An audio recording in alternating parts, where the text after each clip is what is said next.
Lucas 1, quem achou, diga amém. Versículo 18, quem encontrou, diga glória. Perguntou Zacarias ao anjo: como saberei isto? Eu sou velho e minha mulher é avançada em idade. Respondeu-lhe o anjo: eu sou Gabriel, que assisto diante de Deus, e eu fui enviado para falar-te e dar-te essas alegres novas. E agora tu ficarás mudo. Diga comigo, e agora? Fala assim, ó, e agora? Por que o anjo dizia agora? Porque não era plano deixar ele mudo. Na mensagem que Gabriel vem entregar para Zacarias, que é uma mensagem boa, é uma mensagem nova, é novidade, é alegria. Olha o que ele disse: eu sou Gabriel, eu venho te trazer essas novas de alegria, de festa. Mas agora, por que agora? Por causa do seu comportamento. Ou seja, não era plano você ficar mudo, mas agora, por causa da maneira como você reagiu diante de uma notícia tão boa, pela maneira como você reagiu diante de uma profecia tão tremenda, pela maneira como você se comportou diante da palavra que você ouviu. Agora tu ficarás mudo e não poderás falar até o dia em que estas coisas aconteçam, porque não crestes nas minhas palavras que ao seu tempo se cumprirão.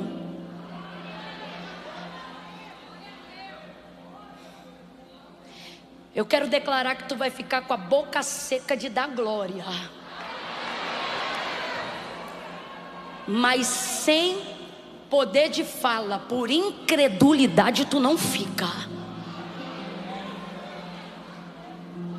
Fala assim comigo: eu vim concordar. Tá fraco, diga eu vim concordar. Diga eu vim concordar. Senta falando isso, eu vim concordar. Eu vim concordar.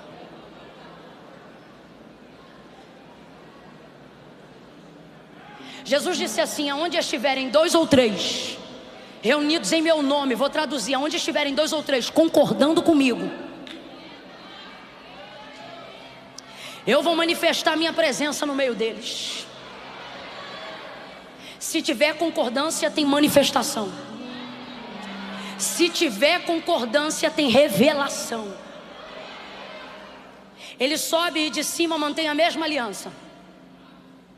O que vocês ligarem aqui vai ser ligado lá. Que é isso? Concordância. O que vocês desligarem aqui vai ser desligado lá. Deus me deu uma frase sobre Zacarias, eu esqueci porque eu não queria falar ele errado em nada. Ele me disse categoricamente assim: olha, quando a sua boca não estiver pronta para falar o que você crê, não abra para falar do que você tem medo. Se você não estiver pronto para reproduzir o que Deus te disse, se você não estiver pronta para concordar com aquilo que Deus te falou, se a tua fé ainda não tiver sido maturada o suficiente para gerar em você capacidade de verbalização e de repetição em cima daquilo que Deus lhe disse, ganha-se mais se tu ficares de boca fechada do que você dando voz ao seu medo, do que você dando voz à sua incredulidade. A palavra de Deus diz que a boca fala daquilo que o coração está cheio. Agora, por que Deus trata do coração? Para que nós possamos tratar e alinhar a nossa boca e as nossas palavras em linha e em coerência com o nosso coração. Para Deus, mais importante do que você fala é a motivação que te leva a dizer o que você está falando. Vou te dar um exemplo. Se você pegar as palavras no grego de Lucas capítulo 1 e pegar as mesmas palavras do mesmo capítulo, quando o Senhor, do capítulo 2, quando o Senhor manda o mesmo anjo entregar uma mesma palavra sobrenatural de milagre para Maria, Maria vai repetir exatamente as mesmas palavras que Zacarias disse. Abra comigo a sua boca e diga as mesmas. Ela vai repetir exatamente as mesmas palavras quando o anjo Gabriel diz para ela: olha, você vai conceber e vai dar à luz ao Filho de Deus. Ele é remanescente da casa de Davi, seu reinado não terá fim. E ele começa a falar do Messias, e ele diz que o ventre de Maria, aquela virgem, vai gerar o Filho de Deus. Aí Maria vai perguntar para ele exatamente, utilizando as mesmas palavras que Zacarias utilizou: como se dará estas coisas? Só que Zacarias, ele acrescenta, ele diz assim: porque eu sou velho e a minha mulher já cessou o costume das mulheres. Maria não faz esse acréscimo, ela diz: como se dará isto, visto que eu não conheço homem algum? Agora, eu te pergunto, por que eles refletem aparentemente as mesmas palavras transcritas no grego, do mesmo jeito, mas para Maria, o anjo diz: descerá sobre ti o Espírito Santo, o poder do Altíssimo te envolverá, por isso o ente santo que de ti há de nascer será chamado Filho de Deus. Mas para Zacarias, o que ele diz? Para Zacarias ele diz: agora o que? Por causa dessas palavras. São as mesmas palavras de Maria, mas não foram ditas com a mesma motivação de Maria. Lembra quando Samuel estava na casa de Jessé para ungir um dos seus filhos a rei, mas ele ainda não sabia qual era o rei? Ele olhou para Eliabe, Abinadab, Samar. Ele pensou: certamente está diante de mim o ungido do Senhor, aquele que o Senhor escolheu. E aí o Senhor vai bradar no coração de Samuel e vai dizer assim para ele: não te atente para a aparência, porque o homem olha o exterior, mas eu, Samuel, eu olho para o coração, eu sondo as intenções, eu conheço aquilo que está por dentro. Davi vai salmodiar ao Senhor e ele vai dizer assim: se eu colocar minha cama no mais profundo abismo, ali tu me vês.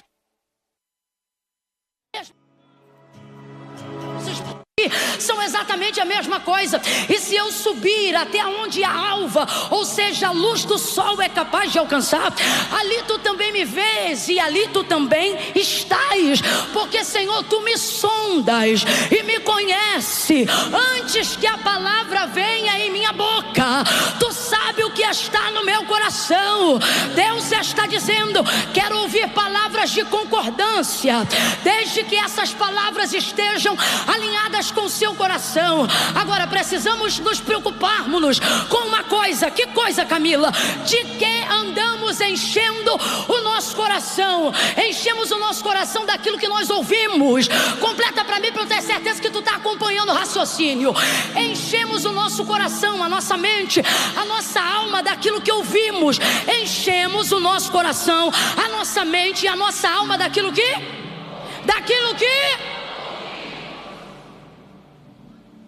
ouvimos. Então começamos a reproduzir aquilo que ouvimos. E na maioria das vezes, apesar de termos da parte de Deus palavras de vitória, promessas de triunfo, não damos voz àquilo que ouvimos de Deus, mas temos facilidade de darmos voz àquilo que ouvimos de nós mesmos. Manifestamos incredulidade através das nossas palavras. Veja isso, as mesmas palavras. Mas quando Maria pergunta como se dará isso, o que ela está dizendo é: o que eu preciso fazer para começar? Quando Zacarias pergunta isso, o que ele está dizendo é: não há nada que eu faça para isto acontecer. Ei, não, você não entendeu. Eu vou falar de novo, abre essa mente. Quando Maria faz a citação dessas palavras, o que ela está querendo dizer é: o que eu preciso fazer para isto começar? Quando Zacarias faz uso das palavras, o que ele está dizendo é: não há nada que nós façamos para que isto aconteça.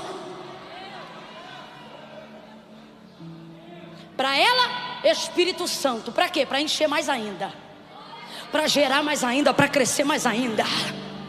Para ele, vai ficar mudo, sentença, não fala mais nada. Agora veja, isso é castigo, isso é proteção. Quando suas palavras não concordam com o que Deus liberou, é melhor enrolar a língua para o lado de dentro da boca do que soltá-la para o lado de fora dos lábios. Porque sempre que você não dá voz ao que Deus disse, dará voz ao que alguém que não Deus te falou. Porque a língua é um músculo curioso. Já foi no dentista, tirou o tártarozinho? Eu sei que tu tá com esse sorrisão aí de lente, ninguém diz. Mas antes disso entrar, o tártaro teve que sair. E tu voltou para casa vasculhando a língua em cada lugar onde o motorzinho do dentista passou. E por que você faz isso? Porque a gente fala, grosso modo, que a língua é o músculo mais curioso do corpo.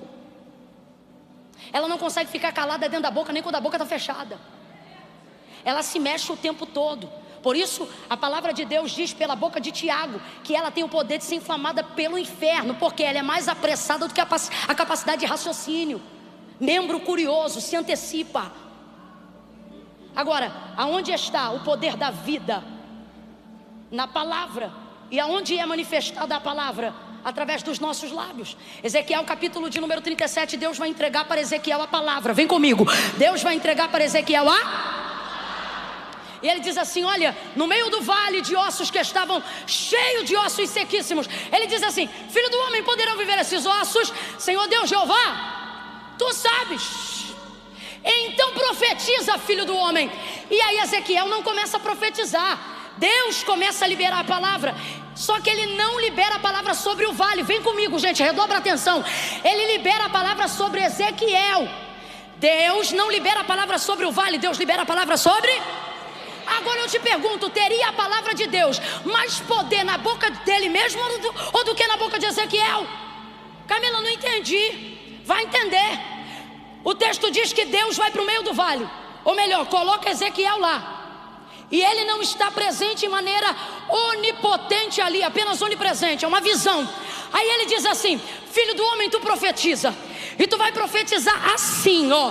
Assim diz o Senhor. Aí Deus entrega a profecia inteira que ele tem que profetizar. Quem ainda está comigo, diga amém. Amém. Quem ainda está prestando atenção, diga eu. Amém. Quem quer ir embora agora, diga eu. Vai. Foi sem querer, isso é prontidão, é língua, é curioso, lembra?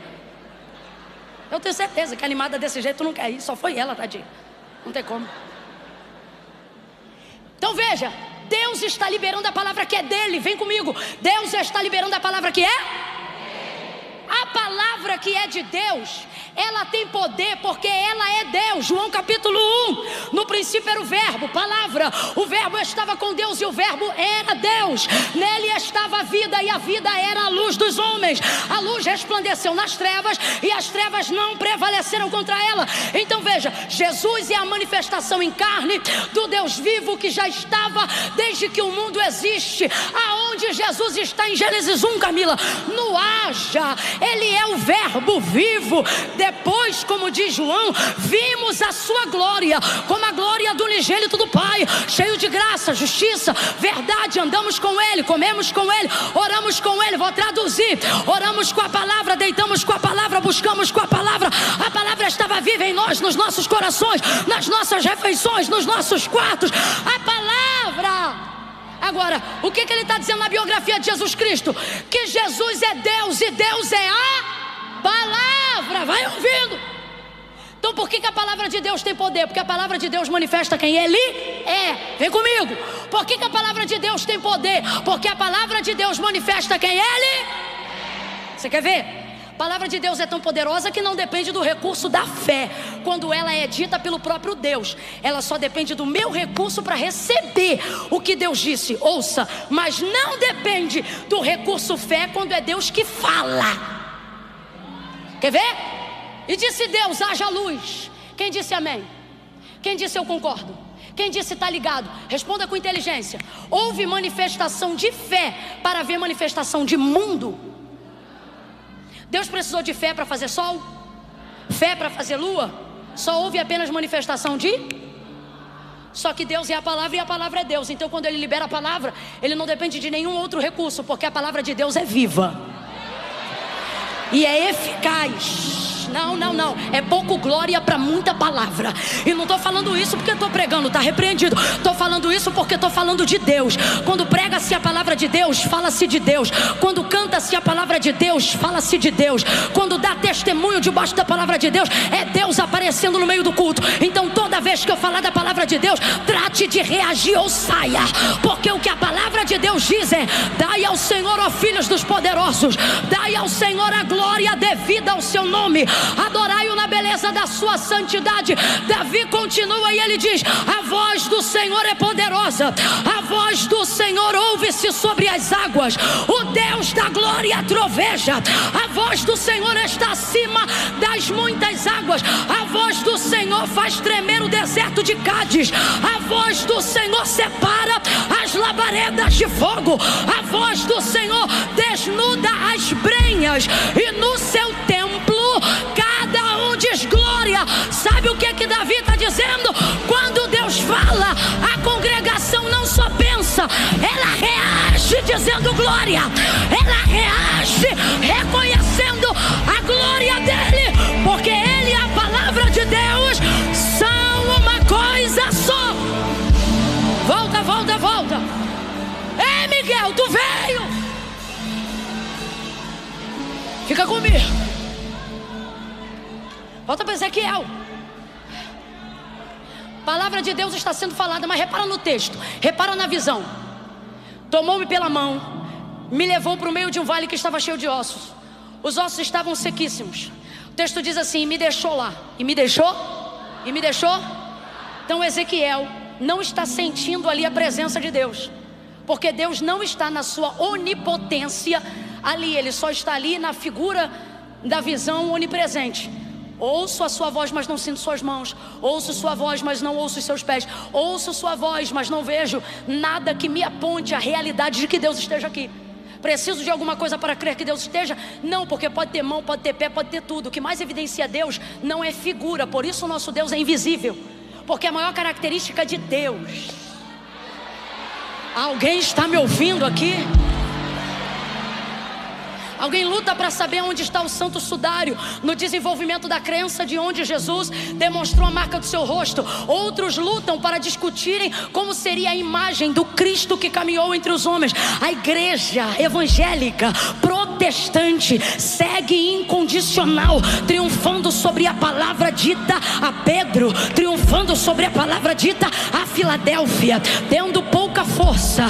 Ele não diz guardaste o cálice, ele não diz guardaste o santo sudário, ele não diz guardaste a minha imagem, porque a imagem passa, o quadro acaba e o santo sudário se deteriora. Ele diz: mas bem-aventurada, oh forte, as portas do inferno não vão prevalecerão, porque tendo pouca força, não tem imagem, não tem imagem, não tem imagem, não tem ritual, não tem, mas guardaste o que é mais importante. O que? Guardaste a minha palavra. Aonde a minha palavra estou, eu estou. Aonde a minha palavra está, eu estou. Eu estou aqui nesse púlpito e Deus também está aqui nesse altar. Você está sentado nessa cadeira e Deus também está aí nessa cadeira. Quem está online ao vivo agora com a gente pode estar no sofá e Deus está no sofá. Pode estar na cama e Deus está na cama. Pode estar no carro agora e a presença de Deus entra no teu carro, assim como a palavra de Deus entra, porque Ele disse: se vós estiverdes em mim e as minhas palavras estiverdes em vós, pedireis e será feito. Porque eu respondo pela minha palavra. Eu me garanto na minha palavra. Filho do homem, filho do homem, filho do homem. Deixa eu responder uma coisa. Sabe o que você está vendo aqui? Sabe o que faz você levantar da cadeira? Sabe o que faz você ter vontade de reagir? Não é Camila Barros não. Tira a palavra da minha boca para ver se tu levanta. Não é Camila Barros não. Tira a presença de Deus na minha vida para ver se tu consegue dar glória. Tu nem ia conseguir nem estar sentado aí. O tédio vai dando conta, a dor na coluna começa a aparecer. Agora, prega a palavra, canta a palavra. O horário bate e a gente não quer ir embora, porque onde tem palavra tem Deus. E Deus está dizendo: prega a minha palavra no Brasil, manifesta a minha palavra, e o meu povo vai voltar a querer a minha presença.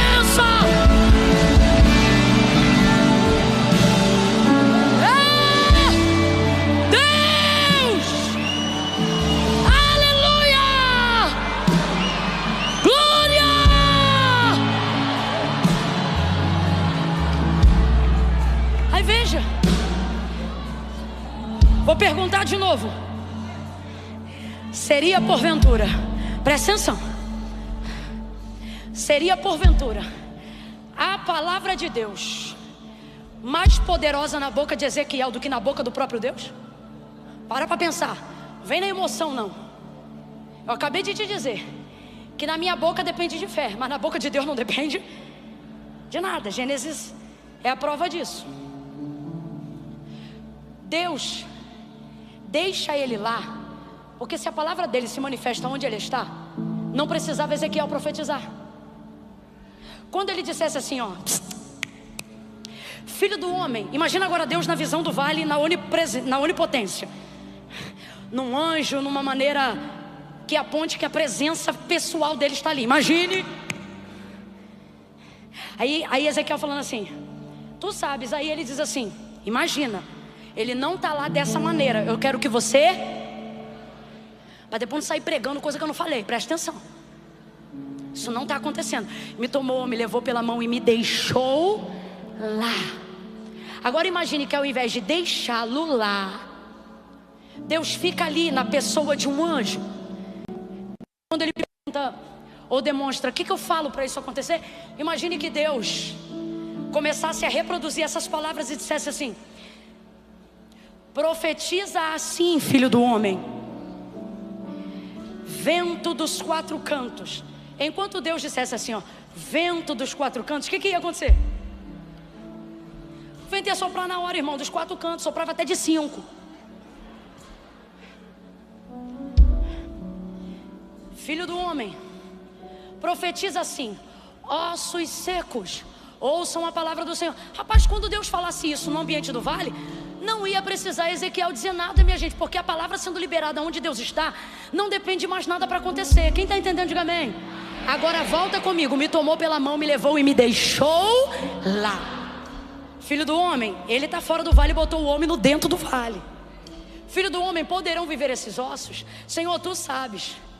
Então profetiza, filho do homem. O que ele está dizendo? Libere sobre eles a palavra. Vamos lá, o que é profetizar? Liberar mas não é qualquer palavra. O exercício da profecia se destina originalmente, legitimamente, a capacidade que você tem de reproduzir com fidelidade aquilo que Deus disse. Profeta não inventa, profeta não averigua. Você tem tal coisa e aí entrega a profecia. Você é assim, entrega tal profecia. Irmão, o Deus, desculpa se você crê de outra maneira, mas eu não vejo esse respaldo na Bíblia. O Deus que entrega tudo não entrega metade. Quando é o assim diz o Senhor, não estou falando sobre declaração de palavra de fé, estou falando sobre o exercício da profecia, a capacidade de reproduzir com fidelidade e com legitimidade o que Deus falou. Aí ele diz, profetiza, mas ele não libera a palavra sobre o vale, ele libera a palavra sobre quem? Ezequiel, vem comigo. Ele não libera a palavra sobre o vale, ele libera a palavra sobre. Então eu não sei se Ezequiel está ouvindo a voz dentro da cabeça dele, ou se está ouvindo a voz do lado de fora. O que eu sei é uma coisa: a palavra de Deus só vai ganhar autoridade para levantar os ossos que estão no vale na hora que Ezequiel, e não o vale, na hora que Ezequiel receber e liberar a palavra. Parece simples e mas eu vou falar rasgado agora e você vai entender, e eu fecho em Zacarias. Não temos dificuldade de crer no que Deus fala. 80% das pessoas que estão aqui sem medo de errar não tem dificuldade de dizer amém para uma promessa. Mesmo que não seja pelo testemunho da sua vida, você passa a crer pelo que você já viu Deus fazer na vida de outras pessoas. Então o temor se apodera do teu coração. E mesmo que Deus entregue uma palavra muito impossível a você, você não diz eu rejeito. Normalmente você diz amém, eu creio, mesmo não crendo. E por que nós fazemos isso? Porque a palavra de Deus é digna de toda aceitação. Então não há em nós, depois de conhecer Deus e sua palavra, a capacidade de rejeitar o que ele falou. Ora, Camila, se você está dizendo que 80% das pessoas que estão aqui desenvolveram na presença dos cultos, na sua vida de oração, depois de terem entregado a vida para Cristo, a capacidade de concordarem, de receberem, de aceitarem, de acreditarem na palavra do Senhor, porque elas não estão vivendo milagres, porque os ossos não estão se movimentando, porque a coluna continua atrofiada, porque o marido continua cachaceiro, porque o filho continua sendo aviãozinho do tráfico. E aí você diz assim para mim: não, é porque tudo tem o seu tempo. Me mostre quando foi que a palavra de Deus associada à fé dependeu no Antigo ou no Novo Testamento de tempo para ser executada. O paralítico estava diante de Jesus e Jesus disse para ele: levanta, levanta, levanta. O texto não diz que ele disse espera, o texto diz que ele levantou. Ele disse assim: homem, tu queres ficação? Ele diz: eu já estou aqui há tanto tempo e tento cair na água, quando o anjo move e não consigo. Não é o que Jesus perguntou. Jesus não perguntou se ele queria esperar mais um pouco. Jesus disse: tu queres ficação? Jesus não quis agendar o milagre. Quem quer agendar o milagre é você. Olhe para mim, não pela dificuldade de crer no que Deus falou, mas pela dificuldade de verbalizar com a tua boca o que Deus disse. E aonde o milagre é sentenciado? Quando eu concordo. Ligou na terra, ligou no céu, ligou na volta. O leproso chegou para Jesus e disse assim: se tu quiseres, tu podes me limpar. Jesus disse: eu quero. Falou amanhã. Na hora que ele disse eu quero, o homem foi limpo. Pode ter palavra de Deus, pode estar debaixo da crença de que Deus é fiel para fazer. Olhe para cá, eu estou te dando uma palavra didática. Teu 2024 não se compara a tudo que tu viveu até hoje, se tu conseguir levar isso aqui nessa noite. O que, Camila? Vais levar agora. É como eu guio a minha vida, é pela maneira que eu vivo as minhas veredas. Lâmpada para os meus pés, luz para o meu caminho. É a tua? Como purificará o jovem o seu caminho? Observando conforme a sua. Havendo trabalhado toda a noite, disse Pedro, nada apanhamos, mas sobre a tua. A fé vem pelo ouvir e o ouvir dá. Não é palavra, a palavra de Deus. A fé vem pelo ouvir e o ouvir dá. Deus está liberando palavra sobre você, mas você acha que a palavra tem que recair sobre o que você precisa. Deus está dizendo: não liberei palavra para o teu cachaceiro, liberei palavra para você liberar sobre o teu cachaceiro. Não, porque o compromisso de Deus não é com o endemoniado. O compromisso de Deus não é com quem está no pecado. O compromisso do cumprimento da palavra de Deus é com quem está debaixo da palavra de Deus. Mas qual é o problema? Você está no meio da circunstância e você espera que a palavra que Deus revelou a você se manifeste sobre o vale. Se Deus quisesse se manifestar sobre a crise da sua vida, Ele não se revelava a você, se revelava a crise da sua vida. Mas Ele se revelou a você, porque Ele está dizendo: se eu vou lá e faço, meu nome é glorificado e ninguém sabe. Mas se tu repete o que eu disse, todos saberão que fui eu que fiz. Olhando para a tua vida, Mateus capítulo 15, versículo 21 em diante, a cananeia gritava atrás de Jesus, dizendo assim, ó: filho de Davi, tem misericórdia de mim. Vem comigo. Filho de Davi, tem misericórdia de... Vem, tem misericórdia de... Mas ela foi buscar a vitória para quem? Para a filha, porque a filha estava o quê? Endemoninhada. Fica com medo não, irmão, nós estamos indo para cima. Catuca teu irmão e fala: eu vou para cima. Não, catuca ele aí e diz: hoje é tudo ou nada. Hoje eu ouço ruído nesse vale. Hoje Zacarias para de falar incredulidade. Hoje eu saio concordando. Hoje ou eu saio crente, ou eu saio crente, mas incrédulo eu não fico nem mais um dia. Ela dizia: tem misericórdia de mim. Segura aí. Tem misericórdia de... Tem misericórdia de... Que minha filha está miseravelmente endemoniada. Sabe como é que ela recebeu vitória? Trazendo a atenção de Jesus para... e não para a filha. Porque quem está buscando é... e não é filha. Jesus não tem compromisso com o endemoniado. Jesus tem compromisso com quem está buscando a sua palavra, a sua direção e a sua resposta. Resultado? Por causa do clamor dela, quem recebeu vitória? Mas porque ela entendeu que antes da palavra vir sobre a filha, Jesus precisava liberar a palavra sobre. Teu vale está parado. E Zacarias estão ficando mudo. Porque você recebe a palavra sobre você e não manifesta sobre a circunstância. E eu vou falar rasgado, não gostou, coma menos. Tu não tem dificuldade de crer que Deus faz, mas tu nunca completa a obra. Por quê?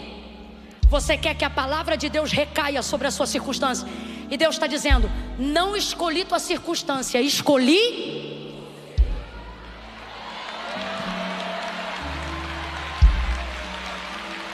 Eu vou falar do jeito que Deus está mandando. Deus não tem planos mirabolantes, Deus tem pessoas.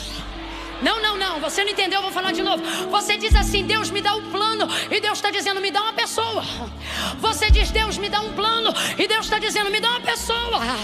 Quando a humanidade pensou na sua perspectiva, pensar em um plano, Deus não traçou um plano, Ele enviou uma pessoa e ela carregava o plano.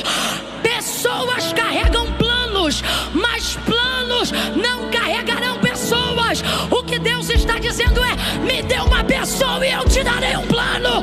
Me dê a sua vida e eu te darei um jeito. Me dê a sua boca e eu te entregarei uma palavra. Abre a tua boca e eu a encherei. Então profetiza. Profetiza. Eu estou sentindo graça de Deus aqui. Profetiza. Profetiza. Repita. Declare. Concorde. Enche a tua boca daquilo que Deus te falou. Mas não. Só reproduz a voz do medo. Só reproduz o que o encantamento falou. Deus está dizendo: quem tem o que eu semeei no teu coração não deveria ter tão poucas palavras na boca. Vou falar de novo. Quem tem o que eu semeei no teu coração não deveria ter tão poucas palavras na boca. Se não for para dar voz ao que Deus disse, fecha a boca, mas não dê voz ao medo, porque palavras têm poder. Agora a palavra de Deus tem mais poder ainda, e eu encerro aqui. A incredulidade de Zacarias, no momento que ele ouvia a profecia, à medida que ele ouvia a profecia, a incredulidade ia sendo gerada no coração dele, sim ou não? Sim ou não? Mas Deus não o sentencia pelo que ele gera no coração. Deus o sentencia através da vida do anjo Gabriel, pela maneira como ele manifesta aquilo na sua. Vou te falar um negócio muito sério. Você está olhando aqui agora e dizendo: Camila, tem que ter fé no coração. Não é isso que eu estou pregando, não me irrita. O que eu estou pregando é quase que ao contrário. O que o Deus está dizendo é: se está no teu coração, por que não está na tua boca? Então das duas, uma. Alguém entendeu? Se está no teu coração, era para estar na sua, porque a boca fala do que o coração está. Então se você não está falando, é porque você não tem crido em nada do que eu tenho te falado. Agora olha que loucura, olha que loucura.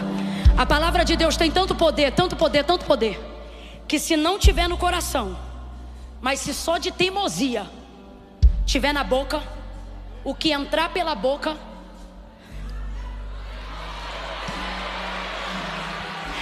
vai penetrar o coração, vai penetrar o coração. O Senhor está dizendo: eu te trouxe aqui nessa noite para te ensinar a profetizar. Quando não houver coração cheio para liberar a profecia, encha a boca da profecia e ela encherá o coração. Repita o que Deus falou e as palavras vão limpar o seu coração. Libere o que Deus falou e as palavras vão encher seu coração. E o que é que vai acontecer? de fogo.